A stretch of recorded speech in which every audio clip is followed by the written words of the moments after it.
Okay, welcome back everybody.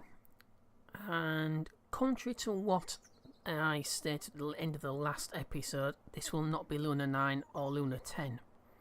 Lunar 9, unfortunately, when I actually loaded it to the launch pad, it began to break up. And I've got a number of theories as to why that was, so what I did was I did a bit of investigation. And I realised what I hadn't done for both Lunar 9 and 10, I hadn't actually closed up the gaps between each stage. Now, when using procedural tanks, you sometimes get parts separating out, and I forgot to do that. I forgot to close them back up. It's a bug. There's no fix to it. You just have to make sure you close those up before you start the build. Fortunately, I didn't do that for Lunar 9 and 10. I was in a bit of a rush, and it's cost me the Lunar 9 and 10 missions.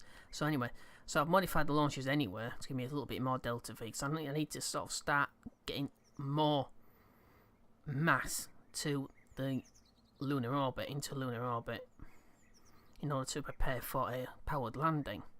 Or I may try, before the powered landing, I may try airbags. I believe I've got some airbags in the VAB, but exactly how much sort of force they can withstand, I don't know. I have no idea. So I'll have to check those. That's for the future. But Lunar 9 and 10 are now being rebuilt. I scrapped both Lunar 9 and 10 because of this physics problem. Alright, so we're on... no, we're not. We're at Kodiak in Alaska again. For this mission, it'll be the weather satellite mission. There's a contract assigned for it. There's no real stipulation requirement, but I believe, as far as I know, weather satellites are a bit like spy satellites, and they want to go sort of polar, so they can cover more of the Earth's surface. So this one will be going polar.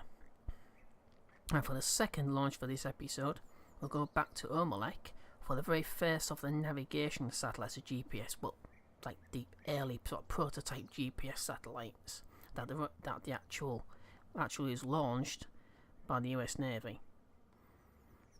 And they are here. So this first one's been set up already on Omelek Island. I'm going to go about 3,000, even though I should knock off 6,354 kilometres. I'm going to go to the... I'm going to remove the negative of that. Just complete it as in the spirit of the contract, as I said before. Alright, but this is the first somewhere. Ionization scan sat as well. First with a satellite. Launching your vessel, achieve an orbit with a perigee above 300 kilometers. That's pretty easy. It's just to fill the time in because I need to rebuild 9 and 10. No, see, I can't launch Lunar 9 and 10 with the moon in the position it's at now. It's gone well past the safe position to launch to. So unfortunately, you only get one shot a month. Okay, so back to this episode. So we've got the weather satellite from Kodiak, and straight after this, it will be the first of the navigation satellites from Omelek. Alright, so we'll go ahead and roll this out. Once it's rolled out, we'll head to the launch pad.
Right, so that's the initial orbit complete, but I have to get the periapsis above 300 kilometers to actually qualify for the contract. So let me just check some things out. So I'm going to stop.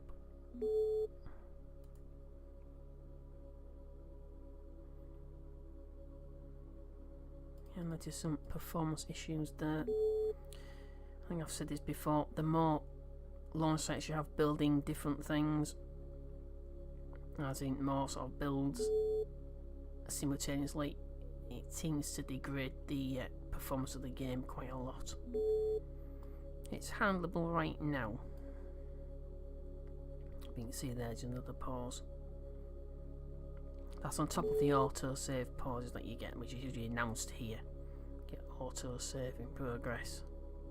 Yeah, it is definitely pausing more often on me.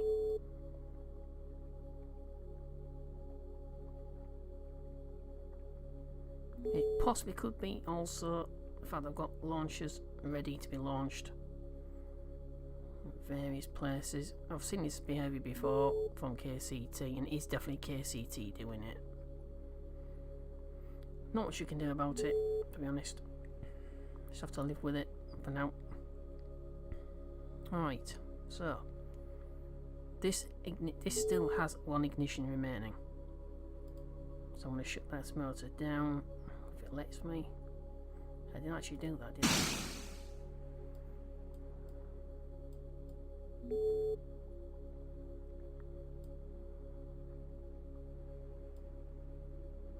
Alright, so I've got, it's going to the periapsis to kick the periapsis up, so I've got 43 minutes.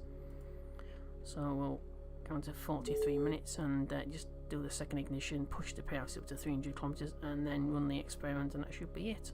Well, experiment, basically link up the weather satellite core there with its ground station. So it should be okay for electric charge, so I can deploy it. That should be fine.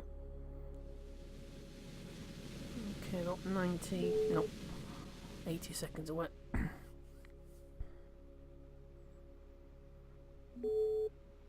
Just move into position, and then, right, throttle is at 0. And the motor.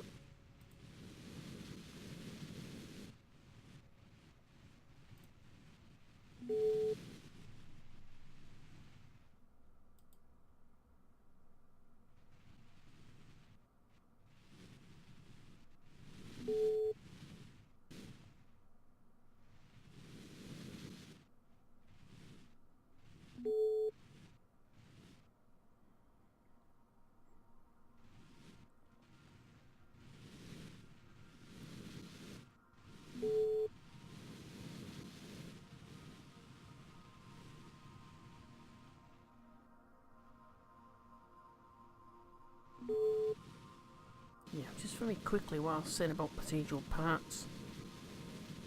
This is a procedural probe core. And these are SSTU procedural tanks for the RCS. Now, somehow these are pushed into this procedural part here.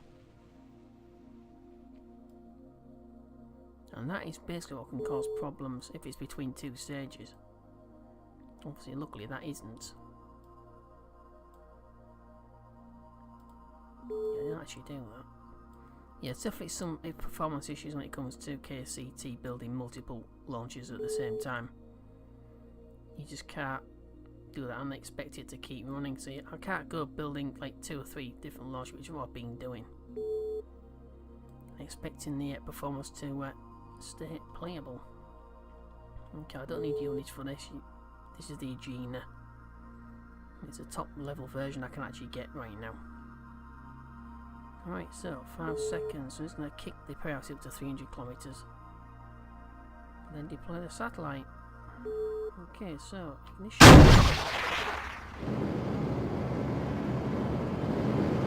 And I've still not figured out why it does that. There's absolutely no reason for the Agena motor to be doing that.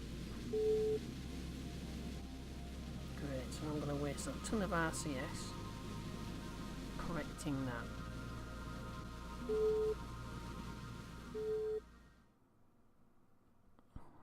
Right, so go ahead and deploy. Alright, so 3, 2, 1.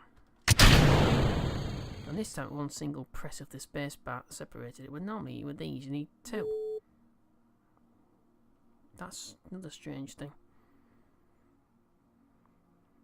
But not important. Alright, there we go. Let's move this away. Low power mode. If it lets me. Is it gonna let me? Probably not. That's still live.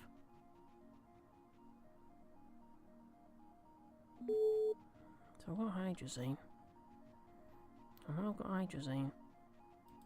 But is it locked or unlocked? Nope. Yeah, I think this is another thing where I keep having problems. I've added some of the RCS into... where is the RCS? There's the RCS. But they'll be disabled. There we go.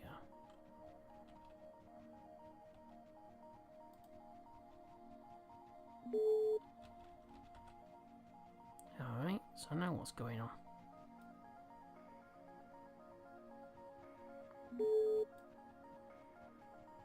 Yeah, I've noticed that as well. That's weird, because they should be dead now. They should not be controlling anything. Am I controlling from here? I should be.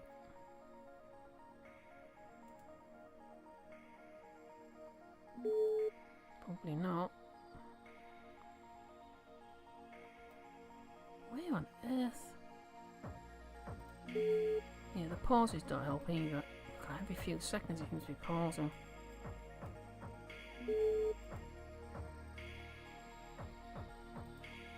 So why don't I have control? Again. Just so I can check a few things. Right, so that seems to fit. I've got RCS control again. There's something to do with bit lock with, sorry, not with the bit mask, which is basically you pass over here and you press the key and it stops it from activating anything, which is fine because you want to be able to type things into like this window here or here. Well, fortunately, it seems to be kicking in. I think it's something to do with RCS. Me putting it into the right, so that should be, yeah, that should be enabled. Go through these controls again. No. There's what to go around every single one of them and activate it by hand. While it's pausing on me.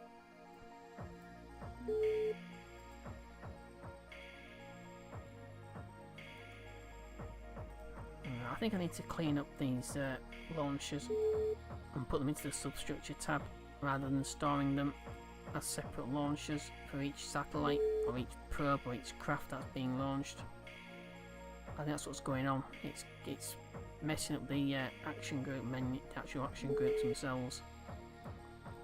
So that's something to start working on. A family of launchers rather than having sort of customised launchers for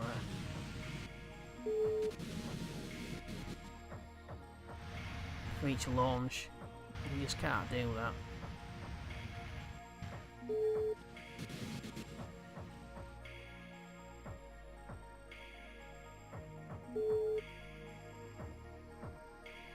So is 0.00303. I'm not going to even activate this motor because there's no need to. But I might have needed it. Let's go to negative so we face the Earth.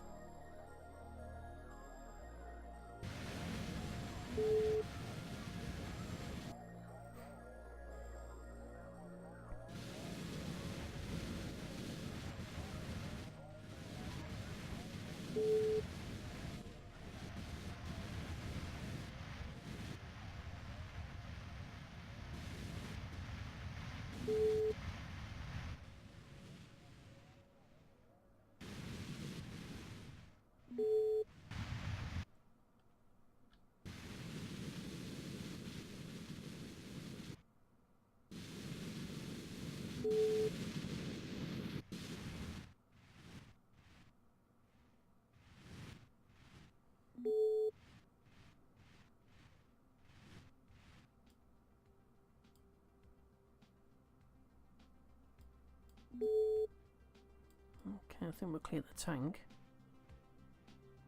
Oh, yeah, that's fine.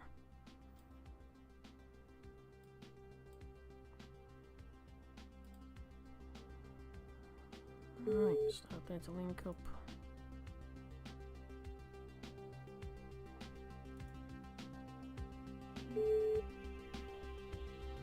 Yeah, the only way I can get any more science is to get a Photobee 10 canister. Try and get that back. It's only 3.8 science, it's not really worth sort of doing something specially for just that. Look at log temperature. No, unfortunately.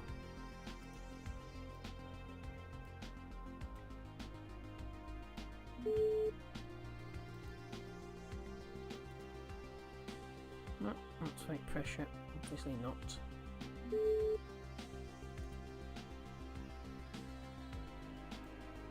Alright, never mind. Oh, plenty of other contracts to be getting through. And hopefully once they've finished sort of building and I've launched them, I'll just maybe do one launcher at each site at a time. Rather than doing like 2 or 3, which is what I've just been trying to build. Hopefully the performance gets a bit better. Alright, so that's the end of this particular mission. So I believe the next one is Omelek Island. And that's the first of a cluster of navigation satellites, radio beacons basically. Right, let's head to Omelek Island.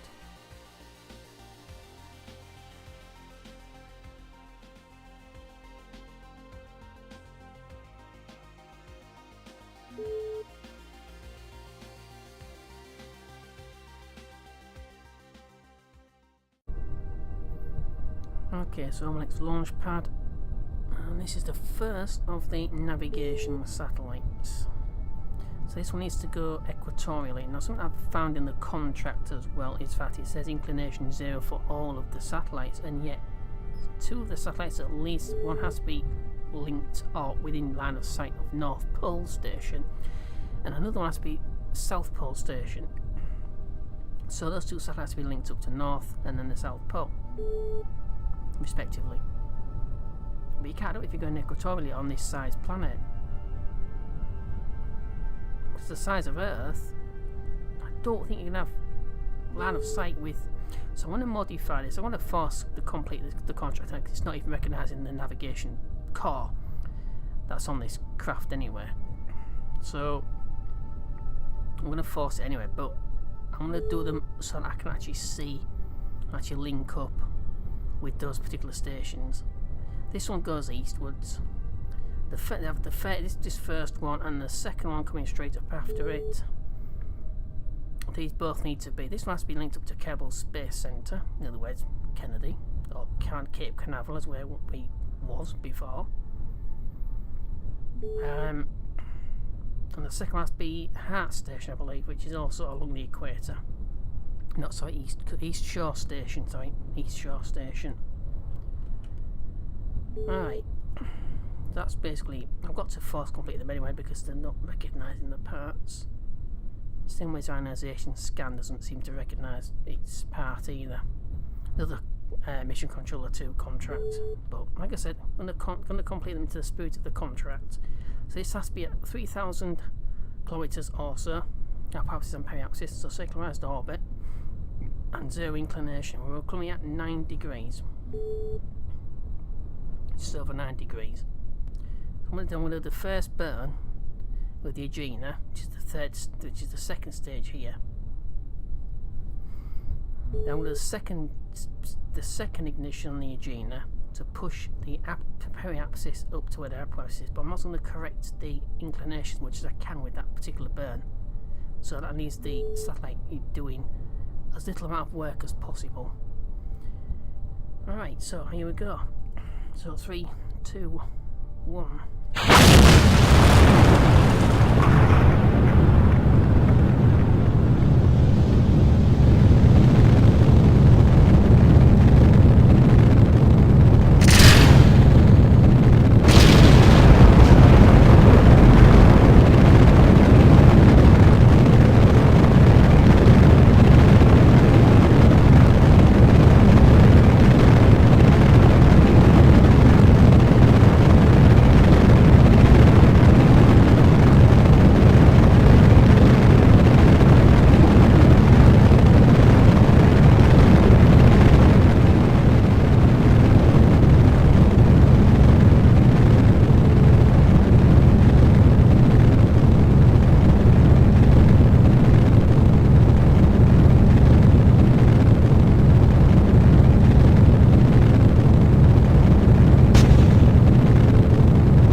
40 seconds.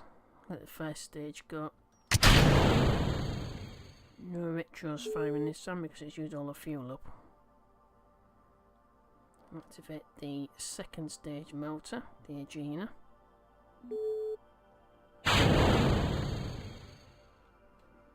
Alright, so for ignition. Don't want to go too early, but I also don't want to lose too much energy here.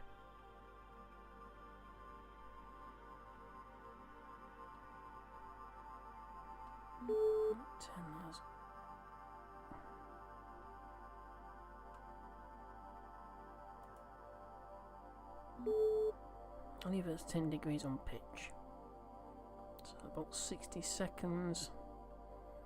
Reignite the Agena. No, that is the correct one. Yep, 2. Yep, so I've got 2 ignitions. So the first ignition kicks up the apoapsis, the second fixes the inclination as far as it can and also pushes the periapsis up. Okay, so here we go. 2 seconds, 1, ignition.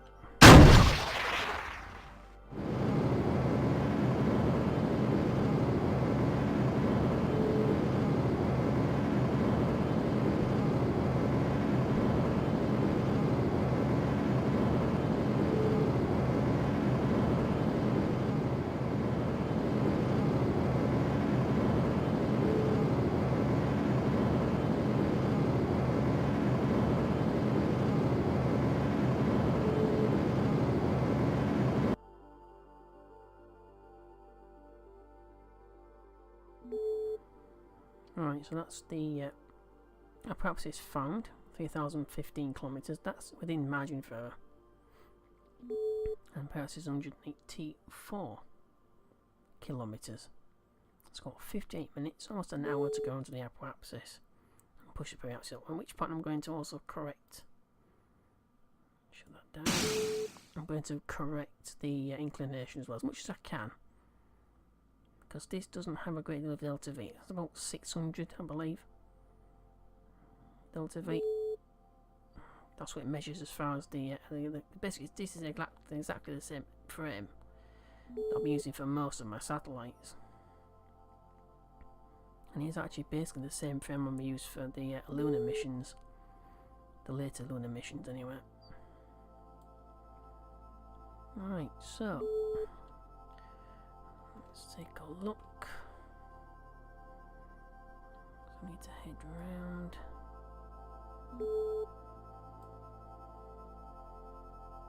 So where is it mostly out? It's not out that much there. Inclination. Let's focus on the Earth. It's easier.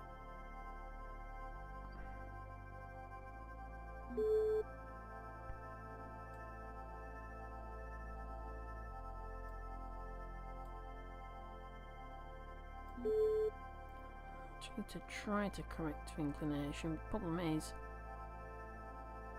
I don't think it's going to be all that easy.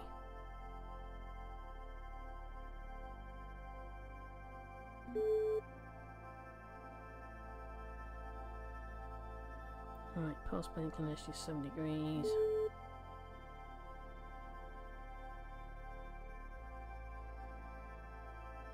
Coming down to 5 degrees.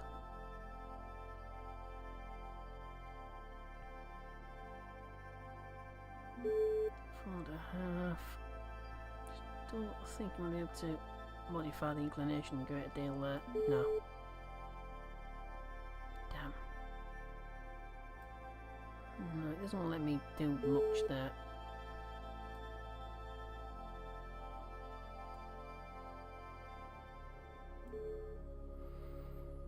Yeah, of course, at low altitudes it takes a lot more delta V to modify your inclination or anything actually.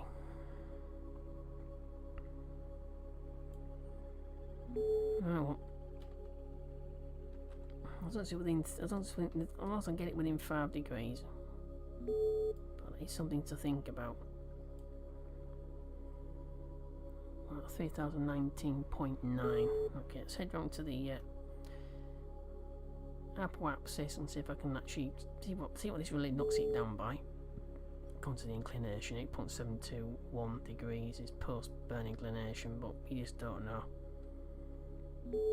Alright, let's head round to, it's another 50 minutes or so. 90 seconds.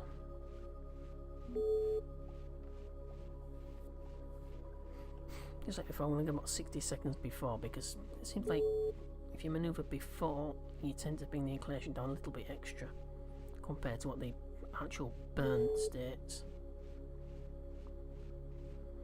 It's about 15 seconds.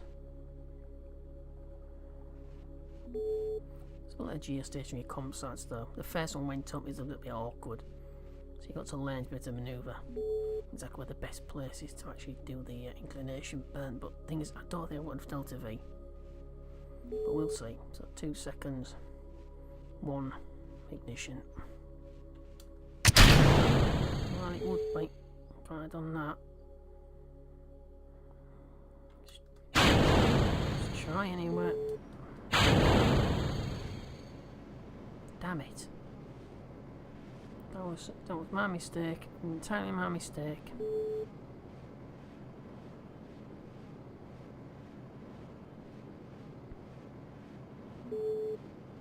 But we have got control.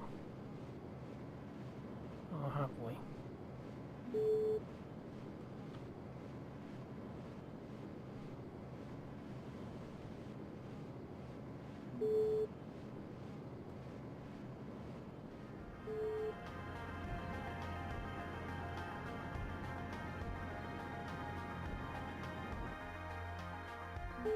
No. Let's go to, I believe it's normal. Or is it anti-normal? Nope, should be anti-normal. Gonna be clockwise as we're looking at it. We're not looking at it right now, are we? No.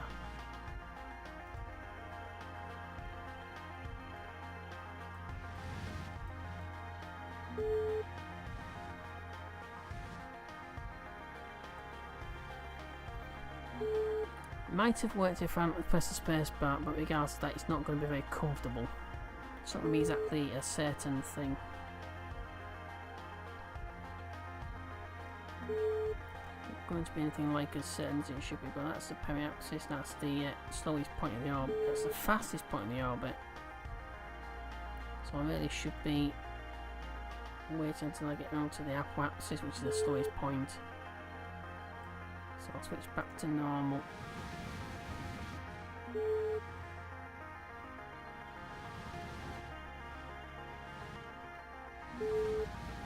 Obviously, like I said, it's like the geostationary comsats. It's a trial and error thing to actually learn how to actually do it.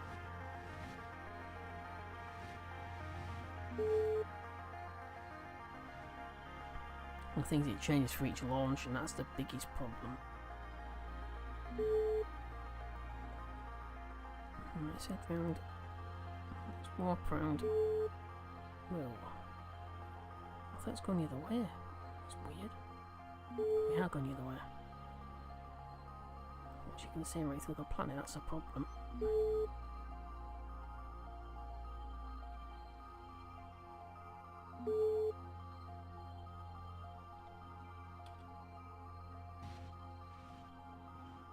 Alright.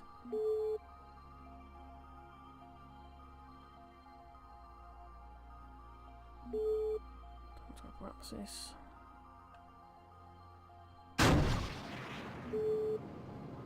It's coming down.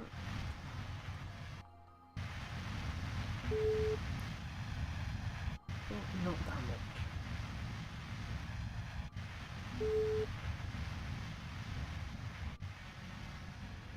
Okay, then out hydrogen and just under 7 degrees. Yeah, there's no way I've got enough delta V. So with this launch,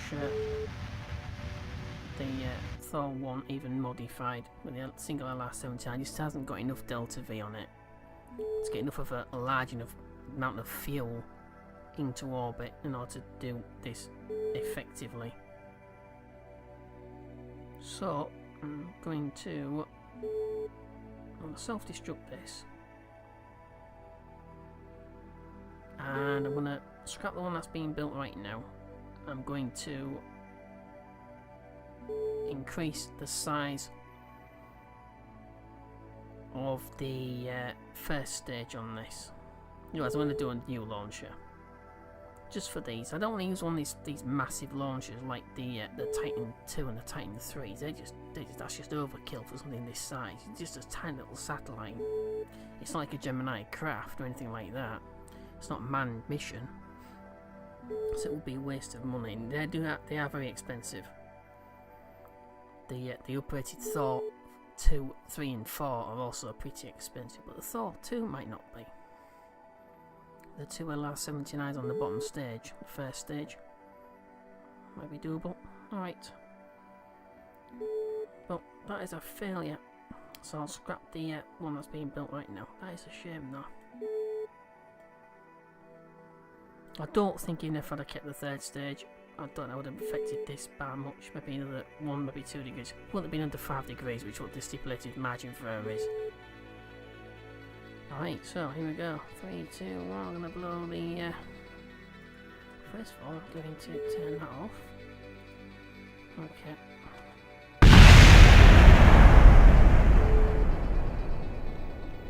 We don't want any bits hanging around. Okay, back on Omelek Island. Let me get rid of this. That's fine, that's an ionisation sky, just another way of making money. I'm going to scrap that navigation satellite. So I'll have to try this one again. So I'm going to head into the VAB, put them together, then bring them all in to show you exactly what I'm going to actually try again with. Okay, so into the VAB. Right, so it's what I've been working on. This is the obviously Mark II version of the satellite, and the launcher is practically the same, except what I've done is I've increased the first stage tank. It's given me exactly 4 minutes and 20 or so seconds for this stage. This is bent to maximum. Plus 4 procedural SRBs running for 60 seconds. Let's give a total at the pad 1297.62 kilonewtons for 60 seconds. Then for a further 3 minutes and 20.8 seconds, we've got 873.95 kilonewtons. So at the pad, that gives us 1.09 LTWR. Once this stage is up to 60 seconds, it should give 1.04. So that's pretty much what we call as a sustainer stage.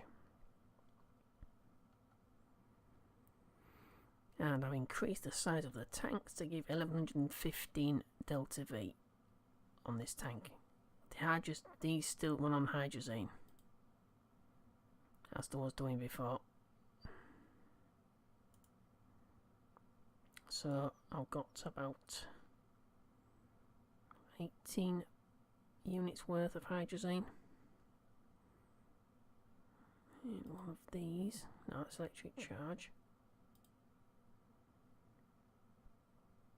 No, there. Thank you. Yeah, 18 points of hydrazine.